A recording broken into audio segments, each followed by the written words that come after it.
Cinema ലോകത്ത് box ഓഫീസിൽ രാജാവായി വാഴുന്നവനാണ് തളപതി വിജയ്.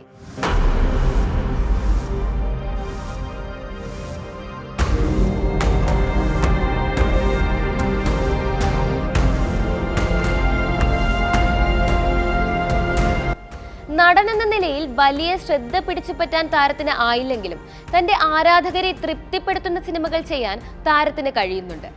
മികച്ച കലാമൂല്യമുള്ള ഓഫ് ബീറ്റ് സിനിമകൾ മാത്രം ചെയ്താലേ താരമൂല്യമുള്ള നല്ല നടനാവൂ എന്നില്ല. പ്രേക്ഷകർക്ക് ഇഷ്ടപ്പെടുന്ന വിധം അവരുടെ ആസ്വാദന രുചിയിറങ്ങി വിളമ്പിയാൽ ഏറ്റവും താരമൂല്യമുള്ള നടനാവാമെന്ന് തെളിയിച്ചുകൊണ്ടിരിക്കുകയാണ് എപ്പോഴും വിജയ്. ഇക്കാലം വരെ ഒരു ഓഫ് ബീറ്റ് സിനിമകളിൽ വിജയ് അഭിനയിച്ചിട്ടില്ല. ചെയ്തതെല്ലാം കൊമേഴ്ഷ്യൽ ചിത്രങ്ങൾ മാത്രമാണ്.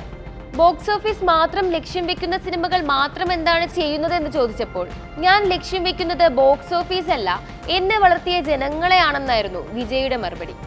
തന്റെ സിനിമകൾ കാണാൻ വരുന്നവർ ആഗ്രഹിക്കുന്ന വിധം മാസും ക്ലാസുമാവാനാണ് ഞാൻ ശ്രദ്ധിക്കുന്നത്. അതിന്റെ പരാജയവും അവർ നൽകുന്ന വിധിയാണെന്ന് ഞാൻ അംഗീകരിക്കുമെന്നും വിജയ് പറഞ്ഞിരുന്നു. രാജ്യത്തിന്റെ പരമോന്നത പുരസ്കാരമോ അംഗീകാരമോ എനിക്ക് വേണ്ട, എന്റെ മക്കളുടെ മനസ്സിൽ ഇടം നേടിയാൽ മതി എന്ന് പറഞ്ഞ് വിജയ് ഇക്കാലം വരെ അത് പാലിക്കുന്നുണ്ട്.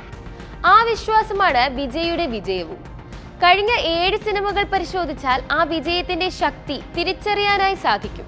തന്റെ ആരാധകർക്ക് വേണ്ടി വിജയ് സിനിമകൾ ചെയ്യുമ്പോൾ സിനിമ മോശമാണെങ്കിലും വിജയിക്കുന്ന ഒരു മാജിക് ആണത്.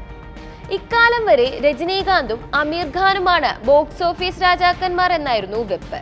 എന്നാൽ സൈഡിലൂടെ വിജയം കീഴടക്കി വരുന്നത് അധികം ആരും ശ്രദ്ധിച്ചു കാണില്ല. 2017 പുറത്തിറങ്ങിയ മെർസൽ മുതൽ ഇങ്ങോട്ടുള്ള എല്ലാ സിനിമകളും 200 കോടിക്ക് മുകളിൽ ബോക്സ് ഓഫീസ് കളക്ഷൻ നേടിയ സിനിമകളാണ്. പ്രേക്ഷകർ പരാജയമെന്ന് വിധി എഴുതിയ സർക്കാർ, ബീസ്റ്റ്, വാരിസ് തുടങ്ങിയ സിനിമകളും ബോക്സ് ഓഫീസിൽ വൻ കളക്ഷനാണ് നേടിയത്. DNA ഇന്ത്യയുടെ റിപ്പോർട്ടുകൾ പ്രകാരം മെർസൽ 220 കോടി ബോക്സ് ഓഫീസ് കളക്ഷൻ നേടിയ സിനിമയാണ്. 2018 പുറത്തിറങ്ങിയ സർക്കാർ എന്ന സിനിമ പരാജയമാണെങ്കിലും സിനിമ ബോക്സ് ഓഫീസിൽ നിന്നും 252 കോടി രൂപ നേടിയിട്ടുണ്ട്. 295 കോടിയാണ് 2019 പുറത്തിറങ്ങിയ ബിഗിൽ എന്ന സിനിമയുടെ കളക്ഷൻ. കോവിഡ് മഹാമാരിക്കിടയിൽ റിലീസായ സിനിമയാണ് മാസ്റ്റർ. സിനിമ നേടിയത് 223 കോടി രൂപയാണ്. തുടർന്ന് പുറത്തുവന്ന ബീസ്റ്റ് എന്ന ചിത്രവും വാരിസ് എന്ന ചിത്രവും വൻ ഹൈപ്പിലാണ് റിലീസായതെങ്കിലും പരാജയമായിരുന്നു. എന്നിരുന്നാലും ബീസ്റ്റ് 216 കോടിയും വാരിസ് 297 കോടിയും നേടി. ഏറ്റവും ഒടുവിൽ പുറത്തിറങ്ങിയ വാരിസ് പോയ വർഷം ഏറ്റവും അധികം ബോക്സ് ഓഫീസ് കളക്ഷൻ നേടിയ ഇന്ത്യൻ സിനിമകളിൽ മുന്നിലാണ്. 623 കോടിയാണ് ലിയോയുടെ വേൾഡ് വൈഡ് കളക്ഷൻ.